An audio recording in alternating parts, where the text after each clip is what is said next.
कटक सदर जनार्दनपुर ग्राम पंचायत बलरामपुर ठारे अष्टप्रहर व्यापी नामयज्ञ संकीर्तन महासमारोह अनुष्ठित हो उत्सव पर कटक केन्द्रापड़ा और जाजपुर भली विभिन्न जिलूर संकीर्तन मंडलीगुड़िक निमंत्रण दि जाइथिला। दलित संप्रदायर अनेक परिवार एही गाँव में बसवास कर आसुवा बेले सेमानक भितरे आध्यात्मिक चेतना बेस समृद्ध।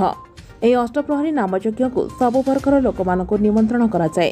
ଜାତି ଧର୍ମ ବର୍ଣ୍ଣ ନିର୍ବିଶେଷରେ ଆଚଣ୍ଡାଳ ବ୍ରାହ୍ମଣ ପର୍ଯ୍ୟନ୍ତ ସମସ୍ତେ ଏକତ୍ରିତ ହେବା ଏହି ଅଷ୍ଟପ୍ରହର ଉତ୍ସବର ବିଶେଷତ୍ୱ। ରାଗ ରୋଷ ହିଂସା ଦ୍ୱେଷ ସମସ୍ତ ଆସୁରିକ ଶକ୍ତିର ବିନାଶ ସାଙ୍ଗକୁ ସ୍ନେହ ପ୍ରେମ ଭାଇଚାରା ବିଶ୍ୱାସ ଓ ଆତ୍ମୀୟତା ସୃଷ୍ଟି ପାଇଁ ଉତ୍ସବସ୍ଥଳୀରେ ଉପସ୍ଥିତ ହେବା ଦେଖିବାକୁ ମିଳେ। ହରିହାଟରେ ସମସ୍ତେ ଏକାକାର ହୋଇ ରାଧାକୃଷ୍ଣ ପ୍ରେମଲୀଳାର ଅପୂର୍ବ ଶ୍ରଦ୍ଧାର୍ପଣରେ ବାନ୍ଧି ହୋଇଯାନ୍ତି। भगवान केवल भक्तर कहुए विश्वास मिलई हरि तर्के बहुदूर यह उक्तिर यथार्थता बहन कर आसी। बलरामपुर दलित साहिर अष्टप्रहर उत्सव में मुरकुंड गोठमीरा हरिपुर मनीगड़ा मारड़ा तिनादा जनार्दनपुर आदि विभिन्न अंचल शह शह श्रद्धालु यह धर्मीय उत्सव में जोगदेवार देखा मिलता। मु आशीष पंडा ए हनुमान पीठर मुझे पूजक मोर ग्राम हूँ गोपीनाथपुर जनार्दनपुर पंचायत।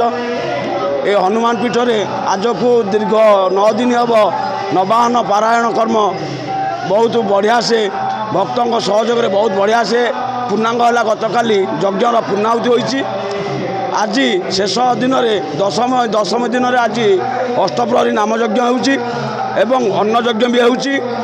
ये हनुमान पीठर बहुत किसी महात्म्य अच्छी। भक्त मैंने ये आसती निजर मनोस्कामना बहुत शीघ्र पूर्ण पाई जाती। निजर मनोस्कामना जहाँ भी करती हनुमान पीठ यथाशीघ्र पाई जाती। ये हनुमान पीठ रे भक्तों उद्यम हनुमान पीठ आज परिचित होगा ब्लॉक स्तर रे जिला स्तर रे पहुँचला जे यार परिचय हनुमान बजरंगी बलरामपुर बजरंगी जिला स्तर परिचय बाहरी पड़ानी। गतकाली मान्यवर कटक सदर विधायक आसते चंद्रसादी बेरा महोदय से भी कहते पीठ को किसी अनुदान देवे एवं आमर स्थानीय सरपंच श्रीजुक्त विश्वभूषण नायक से भी प्रतिश्रुति देते जे मंदिर पर किसी कार्यक्रम करेंगे।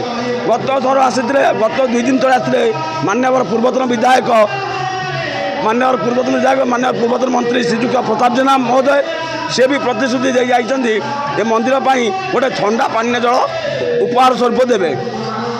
आउ कौन कह पीठ तो भी आसी किसी ना किसी हनुमान को कल्याण प्राप्त कर। सालेपुर मिता दास का रिपोर्ट, एसटीवी न्यूज ओडिशा।